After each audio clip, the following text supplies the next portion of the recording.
searching for sisterhood through the political awareness or economic development for the Deltas, or even seeking friendship that's essential to the soul, the Qs, or any of the other regulated organizations, we all have a responsibility to uplift our community. By being fully committed to economic, personal, and academic achievement, fraternal organizations play a vital role in every phase of the African American experience.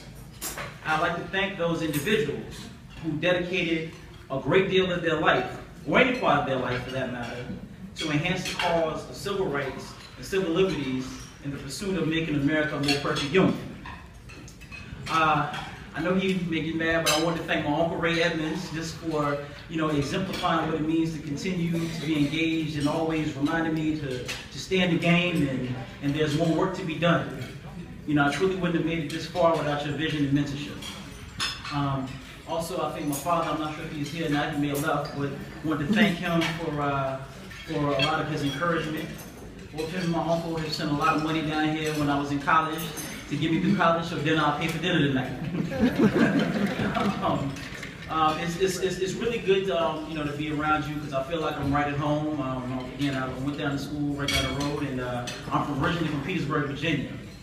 I was always a student of history, so when I got to Old Dominion, I decided that that's what I wanted to be my major. And I was always intrigued by the stories of my ancestors' struggles and the things that they endured. The things that they endured so that we could live in a better world, the one that we live in today, in 2014. I remember taking a Virginia history class and hearing the stories of lynching and segregation right here in Virginia. And I'm thinking like, did that happen here in Virginia? I was thinking the deep South or maybe Georgia or Mississippi, but not here in Virginia. I learned about a policy called massive resistance, led by former Senator Harry Byrd from Virginia, in which it united other white Southern politicians for a campaign of new state laws and policies to prevent school desegregation after the Brown versus the Board of Education decision, which I like to point out celebrated the 60th anniversary just yesterday. Also how schools were shut down for 4 years in Prince Edward County in Virginia with no real compensation for the kids who were not able to be educated, which left a population functionally illiterate for almost half a generation. I remember calling my uncle and asking him, Uncle Ray, did this stuff really happen? And unfortunately, the answer was always, yes, it did, nephew, yes, it did. And after listening and learning about the things that, those things, it motivated me and made me want to be more involved in my generation's struggles. I knew that the things that my ancestors endured happened a lot of it happened due to what was happening in the government and politics. So I decided that that's where my path should lead. I wanted to make sure that when there were decisions being made about my people, my generation, my ancestors, that I could at least try and do my part to add to the conversation. Currently, I serve as the Executive Director for the Congressional Black Caucus's Political Action Committee, or CBC-PAC. As Mr. Wilson mentioned, we raise money and we support other federal candidates running for office. Our mission is to increase the number of African Americans in Congress and other like-minded Democrats who are running for federal office. In addition to contributing money, we also coordinate strategic, what we call get out the vote efforts. And part of this is done through what they call the CBC bus tours, in which we have multi-members of the bus and we go through our different states. And through these programs over the years, we've been able to reach thousands of voters in key states such as Ohio and Pennsylvania, South Carolina, Florida, a bunch of different states. So what I'll discuss today is how we still need to do more in spite of some of the triumphs that we've had. I'll discuss some of the things that we're engaging in as a political action committee. However, just a quick housekeeping note, I am not speaking officially on behalf of any members of the Congressional Black Caucus or the Congressional Black Caucus as a whole. I just had to say that before I get in trouble.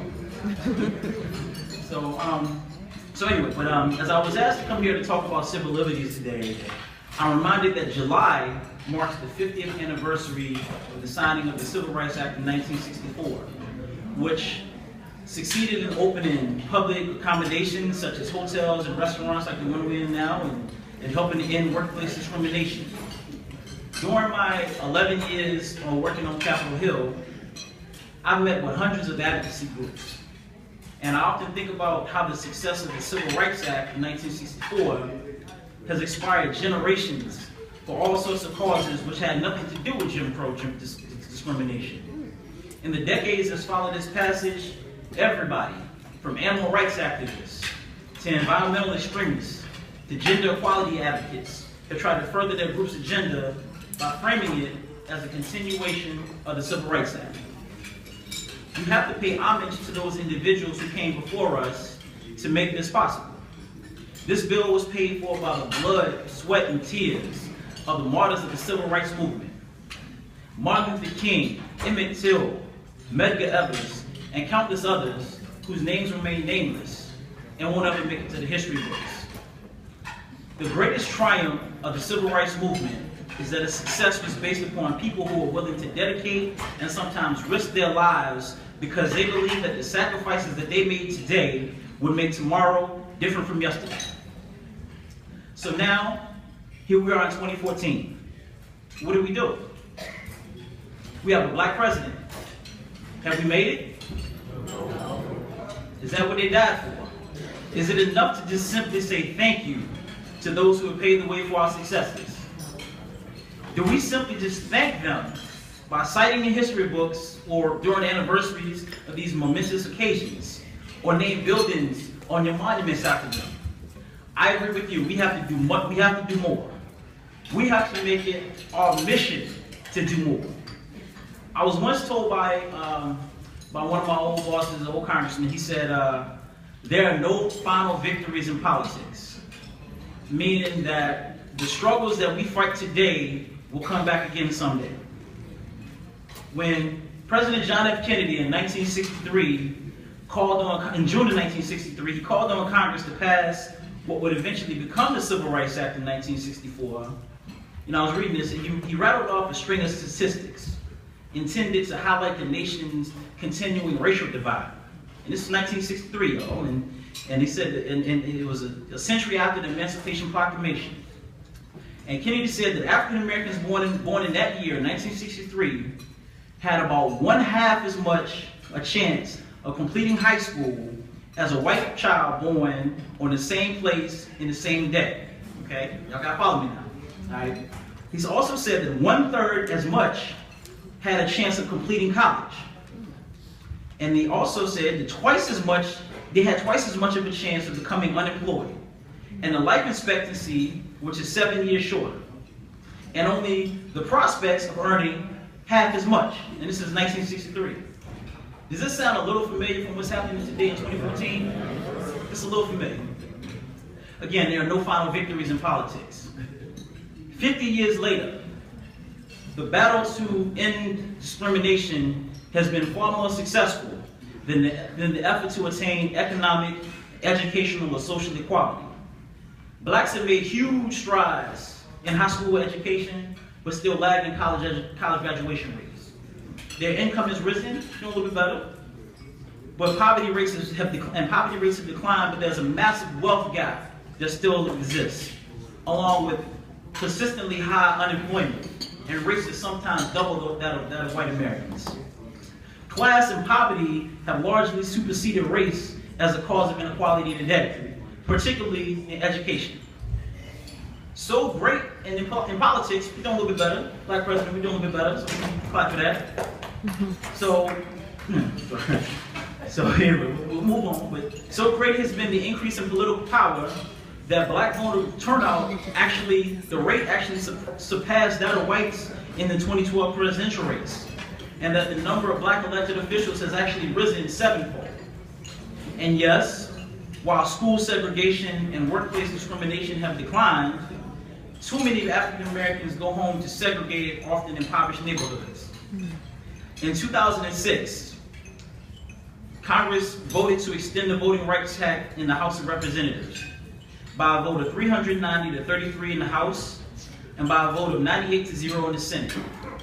However, last year in 2013, almost 50 years later, after the passage of the Voting Rights Act, the Supreme Court struck down a key provision in the Voting Rights Act, which requires states with a history of discrimination, such as Georgia and Mississippi, and even here in Virginia, to submit changes. It changed the law that requires them to submit changes to the Department of Justice for approval.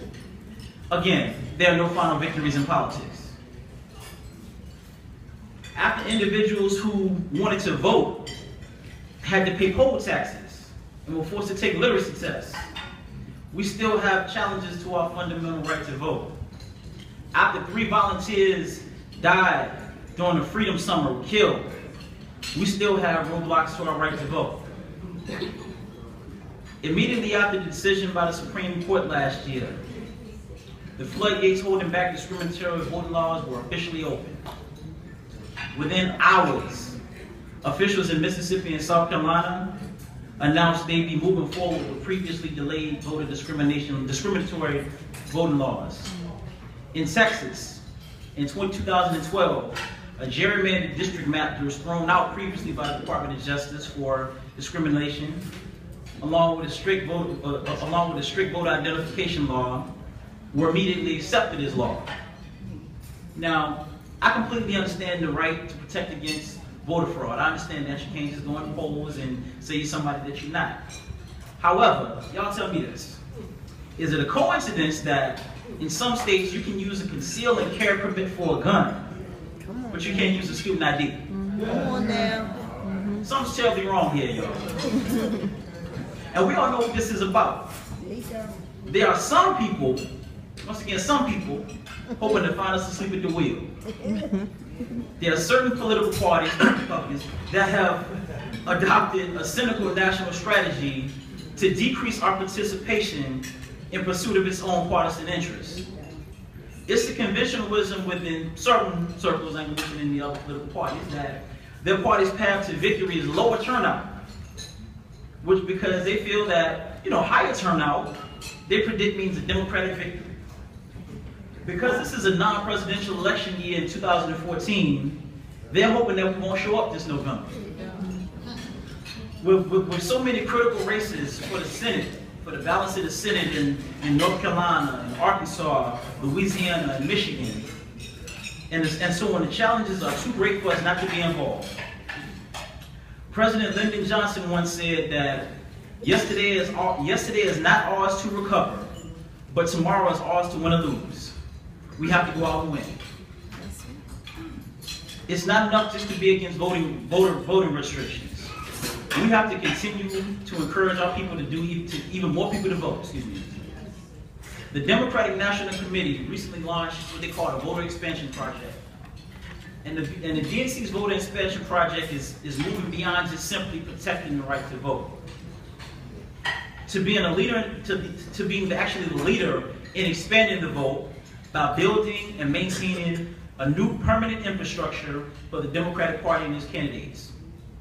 The voter expansion project mission is clear: to ensure that every eligible voter can register, that every registered voter can vote, and that every vote is accurately counted. This notion of getting more people involved in the process is one of the core fundamental values that we share as Americans. It's not just about strengthening the political party. It's about strengthening our democracy. The CBC PAC is working with the GNC to ensure that we expand the vote by creating more access and more voters, and whereby protecting the vote by breaking down barriers, demystifying the voting process, and making sure every vote counts. Here in Virginia, the part of the goal is to institutionalize the programs and the lessons learned from the Obama campaign. The voter expansion program in Virginia in 2013 was modeled on the program built here in 2012 and 2008. The DNC attorney volunteers, known as voter advocates, they work to ensure that all poll workers were properly trained, intervening often with the State Board of Elections, and were stationed across the state on election day. The provisional ballot program that they had ensured that when the Attorney General's race here in Virginia was too close to call, they got every vote counted. Studies on black voter participation showed a couple of things. Number one, it showed that obviously an increase in African American turnout was huge for President Obama's campaign in 2008.